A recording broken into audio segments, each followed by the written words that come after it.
Saudara, pemerintah terus melakukan vaksinasi terhadap kelompok masyarakat yang dinilai rentan terpapar COVID-19. Salah satunya adalah warga yang termasuk dalam kategori penyandang disabilitas. 76 Proklamasi Kemerdekaan Republik Indonesia, Polda Sulawesi Tenggara menggelar vaksinasi bagi penyandang disabilitas secara serentak yang digelar di seluruh Polres dan Kepolisian sektor di Sulawesi Tenggara.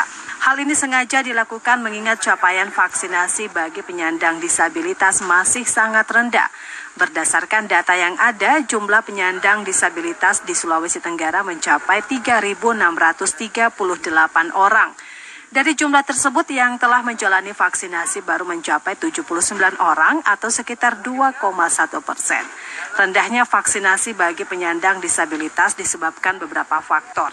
Salah satunya akibat keterbatasan fisik untuk mengunjungi lokasi vaksinasi. Dengan kondisi tersebut, maka Kepolisian Daerah Sulawesi Tenggara berinisiatif untuk memberikan perhatian khusus bagi penyandang disabilitas yang ada di daerah ini. Bermodalkan personil yang terdapat di seluruh tingkatan, bahkan sampai di tingkat desa dan kelurahan, Polda Sultra memanfaatkan Bintara Pembina Keamanan dan Ketertiban Masyarakat atau Babin Kamtibmas untuk mendata warga yang masuk kategori disabilitas yang ada di wilayah kerja masing-masing.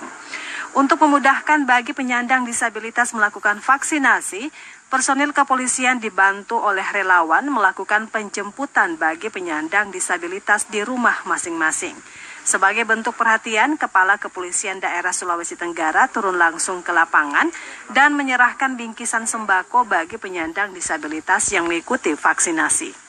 Dari pantauan di beberapa lokasi vaksinasi, antusiasme para penyandang disabilitas untuk mendapatkan vaksin cukup tinggi. Di gerai vaksinasi Polsek Baruga misalnya, penyandang disabilitas telah mendatangi aula kantor Camat Baruga sejak pagi hari. Di gerai vaksin ini ditargetkan sebanyak 130 orang yang sebagian besar merupakan siswa sekolah luar biasa. Sementara itu, vaksinasi penyandang disabilitas di wilayah kerja Polres Kolaka Utara mentargetkan sebanyak 120 orang yang tersebar di sejumlah kecamatan. Pelaksanaan vaksinasi penyandang disabilitas di daerah ini melibatkan organisasi massa. Sementara itu, di Polres Kolaka, vaksinasi ditargetkan menyasar sekitar 300 penyandang disabilitas yang ada di daerah ini. Untuk menghindari kerumunan, vaksinasi dilakukan secara bertahap. Idris, TVRI Sultra melaporkan.